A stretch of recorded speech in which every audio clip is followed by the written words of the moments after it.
As cicatrizes que um homem carrega contam a sua história. Eu tenho 95 anos e o meu corpo é um mapa de uma vida de trabalho duro no sertão da Paraíba. Mas as piores cicatrizes, as mais profundas, não são as que se veem na pele. São as que ficam na alma, marcadas a ferro e fogo pela crueldade de outros homens. Por mais de 70 anos, eu escondi a origem das minhas piores cicatrizes. Eu as cobri com o silêncio da vergonha e do medo. Eu tinha vergonha de admitir que por um tempo na minha juventude eu não fui um homem livre. Eu fui uma posse, uma ferramenta, um animal de carga. Eu fui um escravo. E o meu dono não foi um senhor de engenho do século XIX. Foi um chefe, um homem moderno, no coração do Brasil, que me roubou a liberdade, a dignidade e quase me roubou a humanidade com seus abusos.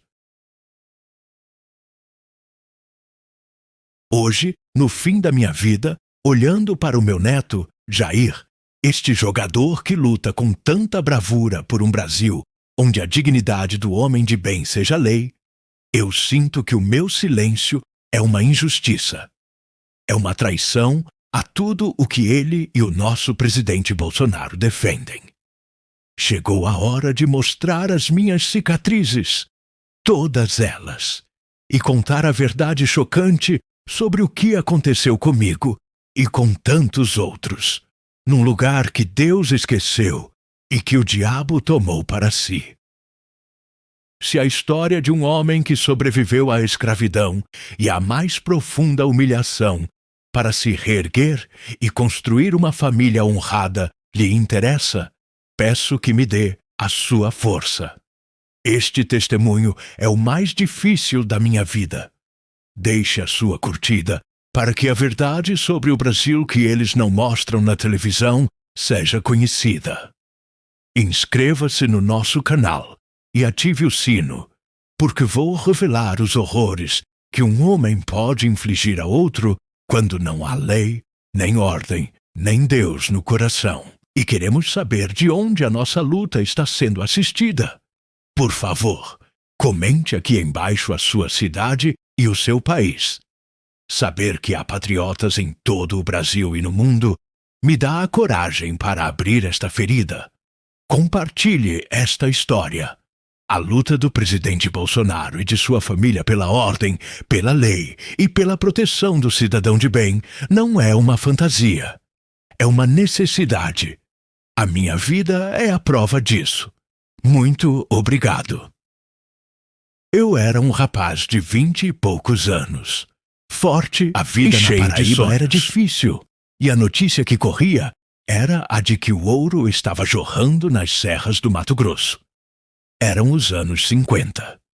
A promessa de riqueza fácil, de mudar de vida da noite para o dia, era um canto de sereia para um jovem pobre como eu. Deixei minha família, minha noiva, e parti com um grupo de conterrâneos numa viagem de pau de arara, que durou semanas, rumo ao desconhecido, rumo a um lugar chamado Garimpo da Desilusão. O nome já deveria ter sido um aviso. Chegamos lá e o que encontramos não foi o ouro, mas o inferno na terra. O garimpo era um buraco de lama gigante, um formigueiro de homens desesperados vivendo em barracos de lona, atolados na malária, na cachaça e na violência. E no topo daquele formigueiro, como um rei demônio, estava o dono de tudo, o chefe Siqueira. Ele era o dono da terra, da única venda onde se comprava comida a preços de roubo, dos jagunços que mantinham a ordem. E descobrimos rápido demais, era o dono das nossas vidas. Para trabalhar, éramos obrigados a entregar nossos documentos e a assinar um papel que nos prendia a ele por uma dívida de transporte, de ferramentas, de comida. Era a armadilha clássica.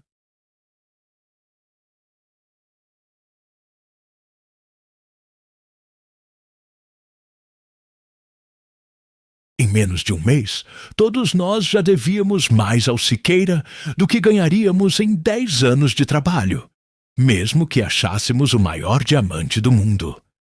Estávamos presos. Éramos seus escravos. Siqueira não era apenas um patrão cruel. Ele era um homem que sentia prazer na dor alheia. Um sádico. Ele era um homem grande, de peito largo, com uma gargalhada que parecia um trovão e um olhar de porco, pequeno e mau. Ele nos tratava como se fôssemos menos que os cachorros dele. A comida era lavagem. O trabalho era de sol a sol, cavando e peneirando a lama, com a água gelada e suja pelos joelhos, sob a mira das espingardas dos seus capangas. Mas o trabalho era a parte menos pior. O verdadeiro horror começava quando o sol se punha. Siqueira era um homem que se entediava fácil, e a sua diversão era o nosso sofrimento. Ele nos humilhava por prazer. Escolhia um homem, o mais fraco, o mais doente, e o fazia de bobo na frente de todos. Obrigava-o a dançar, a cantar, a imitar um bicho. E se o homem se recusava, a punição era a geladeira, um buraco fundo e estreito, coberto com uma grade, onde o infeliz passava a noite na lama, no frio com os ratos. Eu, por ser jovem e forte, no começo não era o alvo principal das suas humilhações. Mas ele me observava. Eu era quieto, não bebia, não me misturava na confusão. E o meu silêncio, a minha recusa em me entregar ao desespero, o irritava. Ele via em mim uma dignidade que ele não conseguia quebrar. E ele fez disso a sua missão pessoal. Ele queria me transformar num animal, como ele tinha feito com tantos outros. O que eu não sabia é que o método que ele usaria para me quebrar seria muito mais chocante e bestial do que qualquer coisa que a minha imaginação pudesse conceber.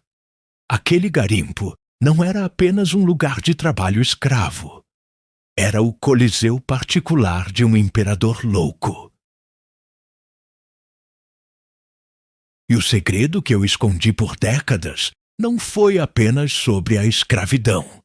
Foi sobre o espetáculo de sangue e de horror que Siqueira promovia para se divertir, e do qual, para a minha desgraça e vergonha eterna, eu fui forçado a participar. O que eu vi e o que eu fiz naquele lugar me marcou de uma forma que nem o tempo, nem a distância, nem a fé conseguiram apagar por completo.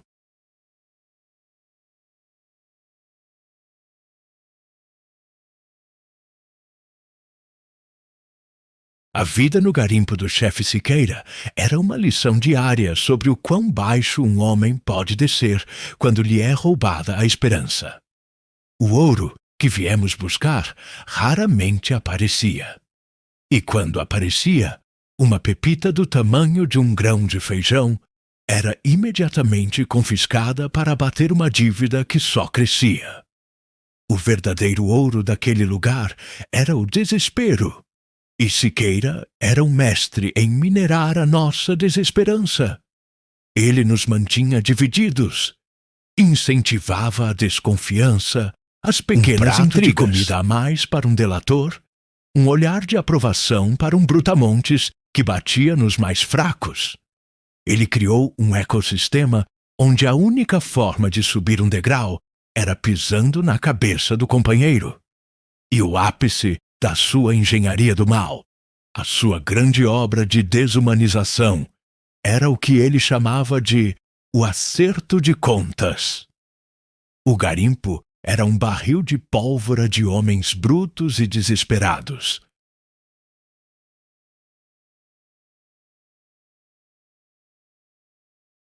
Brigas por causa de um naco de carne, de uma ferramenta, de um olhar atravessado, aconteciam todos os dias.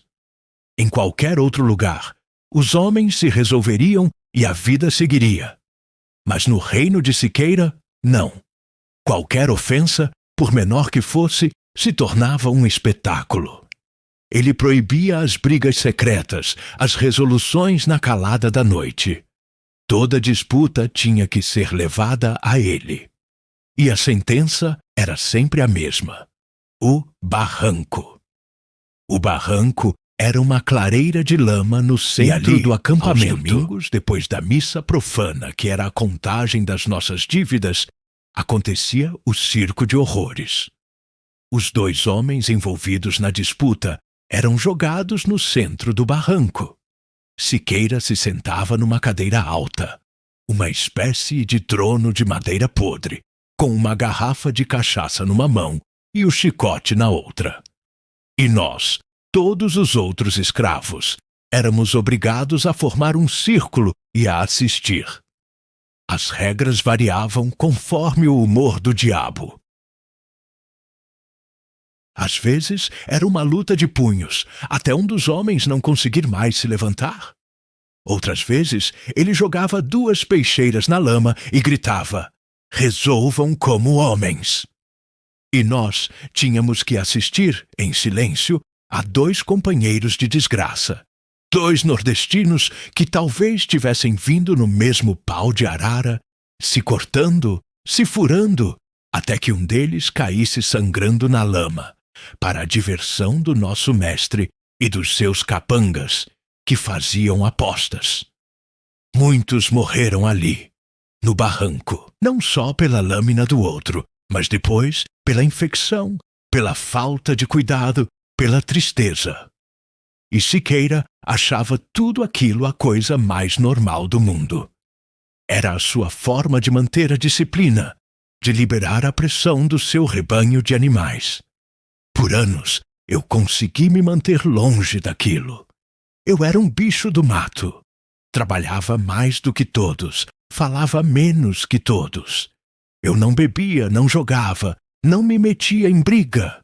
Eu me tornei um fantasma, e a minha invisibilidade era a minha proteção. Eu era obrigado a assistir aos acertos de contas, e cada grito, cada golpe era uma facada na minha própria alma. Mas eu aguentava calado, rezando para que a minha hora nunca chegasse. Mas, como eu disse, o meu silêncio, a minha recusa em me animalizar, irritava o Siqueira. Ele não queria apenas o meu trabalho. Ele queria a minha alma. Ele queria me ver na lama, sangrando, implorando como os outros. Ele queria provar que, no fim, todo homem tem o seu preço. Toda dignidade pode ser quebrada. Armou a sua arapuca. Havia um menino no garimpo, um rapaz de uns 16 anos chamado Tião. Tinha vindo do Ceará com o sonho de comprar um remédio para a mãe doente. Era um menino fraco, franzino, que não tinha a força para o trabalho brutal do garimpo, e por isso apanhava constantemente dos capangas e dos outros garimpeiros. Eu, vendo nele talvez o filho que deixei para trás, o adotei. Eu o protegia. Dividia a minha comida com ele. Fazia a parte mais pesada do trabalho dele, quando os capangas não estavam olhando. Criei por ele um afeto de pai. E Siqueira viu isso. E viu ali a minha fraqueza. Viu ali a isca perfeita. Numa manhã, um dos capangas de Siqueira, o mais cruel deles, um sujeito chamado Zedoca, apareceu no nosso barraco e acusou o Tião de ter lhe roubado umas moedas. Era uma mentira deslavada. O menino chorava, jurava a inocência. Mas a palavra dele e eu, claro, valia o defendia. Nada. Ele não roubou nada. Eu estava com ele o tempo todo.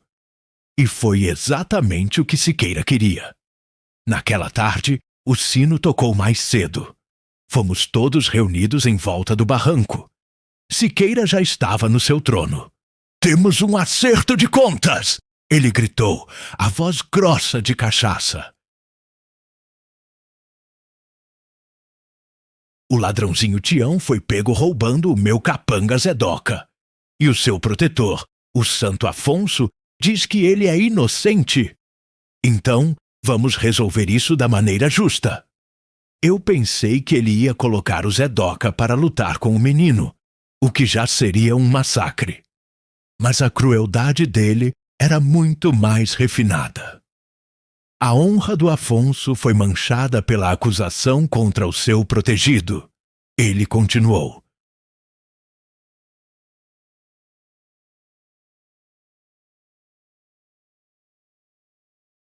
Então, é o Afonso que tem que limpar a sua honra, e ele vai ensinar a este moleque a não roubar mais. A luta hoje é entre Afonso e Tião. O silêncio que caiu sobre o garimpo foi total. Todos entenderam a dimensão daquela maldade. Ele não queria me punir. Ele queria me destruir. Ele queria me forçar a espancar um menino inocente que eu amava como um filho na frente de todos. Se eu me recusasse, seríamos nós dois espancados até a morte por desobediência. Se eu lutasse, eu me tornaria o monstro que ele sempre quis que eu fosse. Fomos jogados no meio do barranco de lama. Eu, um homem de 30 anos forte, e Tião, um fiapo de gente, chorando, tremendo de medo. Lutem! Siqueira gritou, gargalhando. Mostre ao menino como um paraibano de verdade resolve as coisas, Afonso, ou eu mesmo vou mostrar em vocês dois. E ali, no centro daquele circo de demônios, eu me vi diante da escolha mais terrível da minha vida. Eu olhei para o rosto apavorado do menino e olhei para a cara sádica de Siqueira e entendi que a minha alma estava em jogo. O segredo chocante que eu escondi por décadas não foi o de que eu fui um escravo. Foi o que eu fui forçado a fazer, naquela tarde, naquele barranco de lama, para sobreviver. O grito de Siqueira, lutem! Ecoou pelo garimpo e se chocou contra o muro de silêncio dos outros trabalhadores. Todos os olhos estavam em mim. Naquele círculo de miséria, eu era um espetáculo. O menino Tião, com o rosto banhado em lágrimas e ranho, tremia como uma vara verde. Atrás de mim, a gargalhada de Siqueira, o meu dono. E dentro de mim, um abismo se abriu. Lutar? Como eu poderia levantar a mão contra aquela criatura frágil que eu tinha jurado proteger? Recusar. Eu conhecia a lei de Siqueira. A desobediência era o maior dos crimes, punido com uma fúria que não conhecia limites. Eu fiquei parado, imóvel no meio da lama, sentindo o peso de dezenas de olhares e o peso da minha própria impotência. Eu não vou lutar com ele, chefe, eu disse, a voz saindo mais firme do que eu sentia. O menino não fez nada. A culpa não é dele. Se quer punir alguém, puna a mim. O sorriso de Siqueira se alargou. A minha resposta era exatamente a que ele esperava. Era o desafio que lhe dava a desculpa para a próxima fase da sua tortura. Ah, Afonso, o santo, o protetor dos fracos. Ele debochou. Você ainda não entendeu como as coisas funcionam aqui? A sua vontade não existe. A sua honra é minha. E a sua obediência você vai me dar.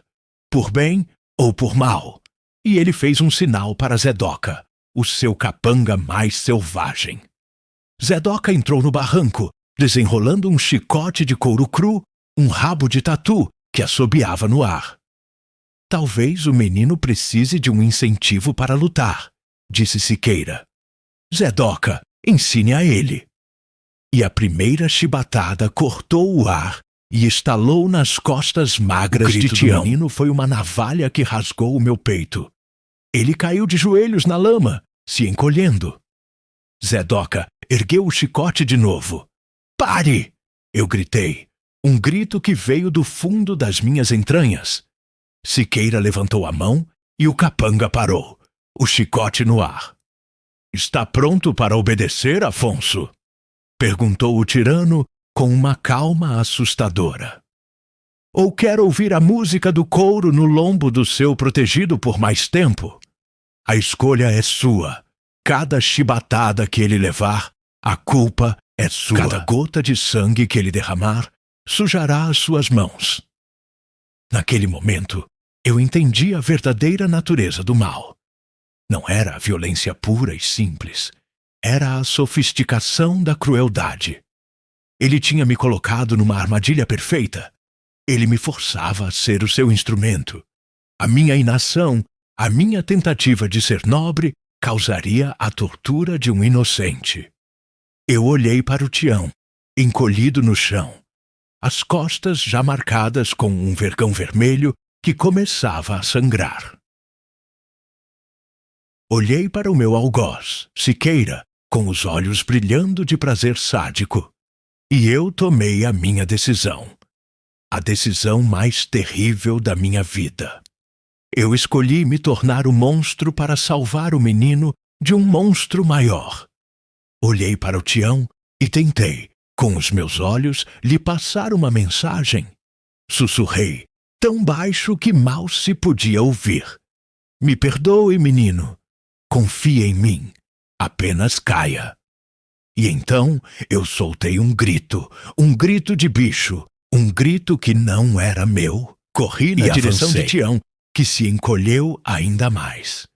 Para os olhos de todos, eu era a fúria encarnada. A minha performance tinha que ser perfeita. Eu não podia dar a Siqueira nenhum motivo para duvidar. Agarrei o menino pelos ombros, o levantei da lama e o joguei de novo no chão, com força. Ele bateu com um som oco.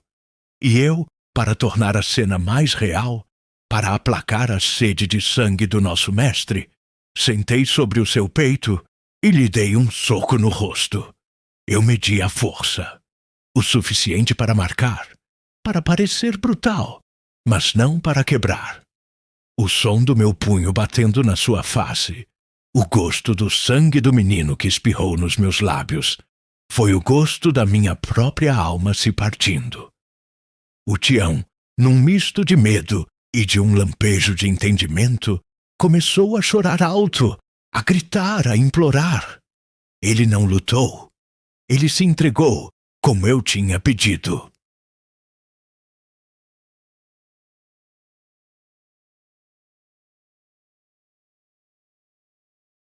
Eu me levantei, o peito arfando, a lama cobrindo o meu corpo, e gritei para Siqueira. Satisfeito, ele já aprendeu a lição. Siqueira não respondeu. Ele apenas gargalhava. Uma gargalhada de triunfo que ecoava por todo o vale. Ele tinha conseguido. O santo tinha virado demônio. O homem digno tinha se rebaixado ao nível de um animal, batendo num filhote indefeso para a diversão do dono. A minha humilhação era a sua vitória. Podem parar, ele disse, secando as lágrimas de tanto já rir o suficiente. Leve o seu bichinho de estimação daqui, Afonso. E da próxima vez, pense 2 vezes antes de me desafiar. Eu me abaixei e peguei o Tião nos braços. O corpo dele era leve como o de um passarinho. Ele tremia incontrolavelmente. E enquanto eu o carregava para fora do barranco, passando pelo corredor de olhares dos meus companheiros, que agora me viam como um monstro, como um traidor, eu ouvi a voz de Siqueira gritar uma última coisa para todos ouvirem. Estão vendo? No fundo, todos são iguais a mim. É só uma questão de achar o chicote certo. Levei o Tião para o nosso barraco. Limpei o seu rosto ensanguentado, as suas costas feridas. Ele não dizia nada. Apenas chorava em silêncio. E eu não conseguia olhá-lo nos olhos. Eu o tinha salvado de uma tortura talvez fatal. Mas a que preço? Eu tinha me tornado publicamente o seu agressor. Eu tinha me tornado um dos capangas de Siqueira. A minha reputação de homem justo, a minha única riqueza naquele inferno, tinha sido destruída. Não por uma mentira, mas por um ato meu. Um ato que ninguém, além de mim e talvez daquele menino assustado, entenderia. Aquele foi o segredo chocante que eu enterrei. A verdade sobre a escravidão não era apenas o trabalho forçado, a fome, a violência dos guardas. Era essa tortura psicológica, essa capacidade que o tirano tinha de nos forçar a participar da nossa própria desumanização. A minha vergonha não era a de ter sido vítima. Era a de ter sido, por alguns minutos terríveis, um algoz. E essa mancha eu senti naquela noite, nem a água de todos os rios do mundo poderia lavar.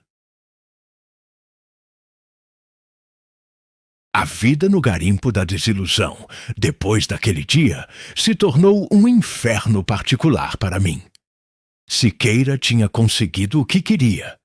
Ele não me quebrou o corpo, mas quebrou a minha alma em público. Para os outros garimpeiros, eu não era mais o Afonso, o paraibano quieto e digno. Eu era o cachorro de briga do chefe. O homem que, para salvar a própria pele, espancou um menino. Alguns me olhavam com desprezo, outros com medo. Eu estava completamente só. Um leproso no meio da lepra. Com o Tião, o menino, se tornou uma tortura silenciosa. Eu cuidava dele, lhe dava a minha comida, protegia-o dos outros. E ele me aceitava, com um olhar de cão sem dono, uma mistura de gratidão e de um medo profundo que ele não conseguia disfarçar. Ele entendia que eu o tinha salvado de algo pior, mas ele também tinha sentido o meu punho no seu rosto. Nós éramos dois sobreviventes, acorrentados um ao outro pela memória da mesma humilhação. Siqueira se deliciava com a situação, passava por mim e dizia em voz alta: "E aí, meu valente, pronto para o próximo acerto de contas?" Ele me usava como um espantalho, um exemplo vivo do seu poder de corromper o que havia de bom num homem. E foi nesse lodo de vergonha e de isolamento que a minha decisão floresceu. Eu não iria morrer ali. Eu não daria a Siqueira o prazer de me ver apodrecer e me transformar no monstro que ele queria que eu fosse. Eu precisava fugir.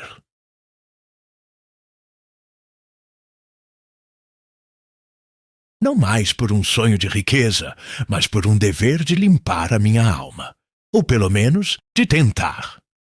Comecei a planejar a fuga com a paciência de uma aranha tecendo sua teia. Eu não podia confiar em ninguém. O plano era só meu e, no final, do Tião. Por meses, eu roubei pequenas coisas essenciais para a sobrevivência na mata. Um facão velho, um pedaço de lona, pederneiras para fazer fogo, um pouco de sal. Eu escondia tudo num buraco, debaixo do assoalho do nosso barraco. E eu, a rotina dos guardas, a chegada do caminhão de suprimentos, o ciclo da lua. A oportunidade veio na forma de um descuidado. O motorista do caminhão que trazia a cachaça e os mantimentos para a venda do Siqueira era um homem que bebia tanto quanto a carga que transportava. Numa noite de pagamento, ele se embebedou a ponto de cair, e eu sabia que ele só acordaria no dia seguinte. O caminhão passaria a noite ali, perto da saída do garimpo. Era a nossa única chance. Naquela madrugada, eu acordei o Tião. "Chegou a hora, menino. Vamos embora." O medo nos olhos dele era imenso, mas a confiança em mim era maior. Saímos do barraco como duas sombras. Com a perícia de um ladrão, eu sabotei o motor do gerador que iluminava o acampamento. O garimpo mergulhou numa escuridão total e confusa. E nesse breu, nós corremos. Corremos como se o diabo estivesse nos nossos calcanhares. E estava.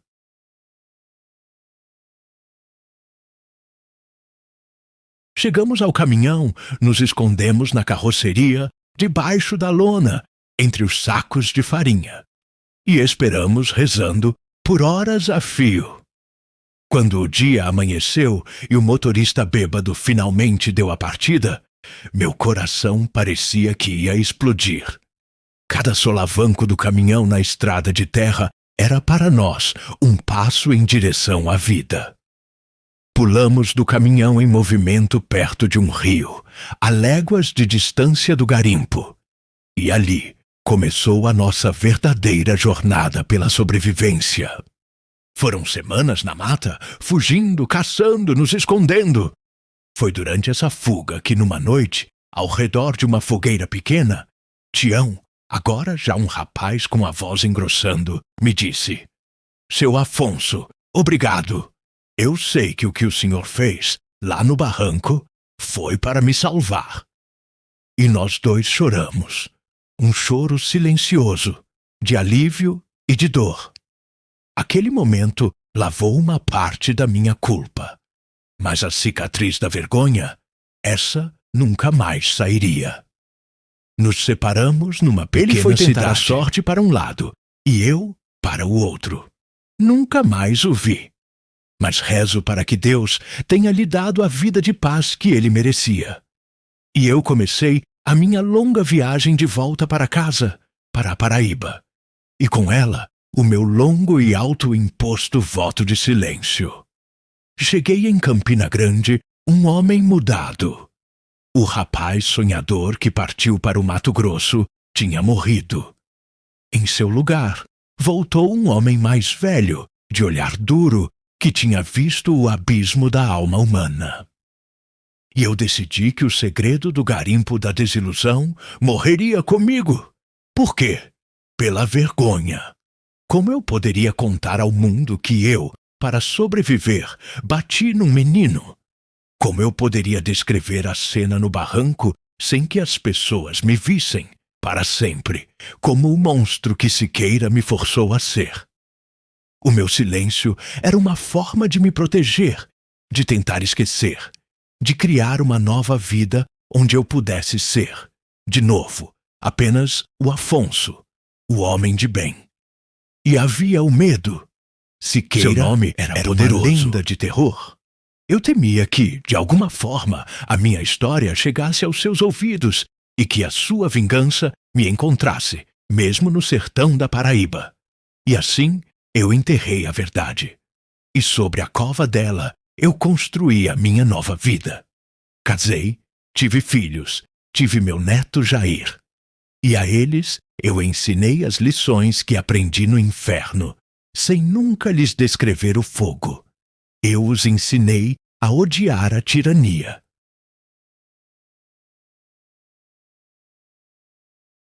Eu lhes disse que a maior maldade de um homem mau não é a violência que ele comete com as mãos, mas a forma como ele força os homens bons a se tornarem violentos também. Eu os ensinei a valorizar a ordem, a lei, a força de um Estado que não permite a existência de reinos particulares como o de Siqueira. A minha admiração pelo nosso presidente Bolsonaro e a do meu neto nasceu disso. Nós vemos nele a personificação da força que faltou naquele garimpo. A força que diz ao tirano: "O seu reino acabou. Aqui, a lei sou eu, a lei do Brasil." Eu via meu neto lutar suas batalhas políticas e via nele a minha vingança. Ele lutava com a palavra contra o espírito de Siqueira que ainda assombra o Brasil. O espírito da desordem, da humilhação dos fracos, do poder sem limites e sem Deus. E eu me orgulhava, em silêncio. Um silêncio que durou décadas.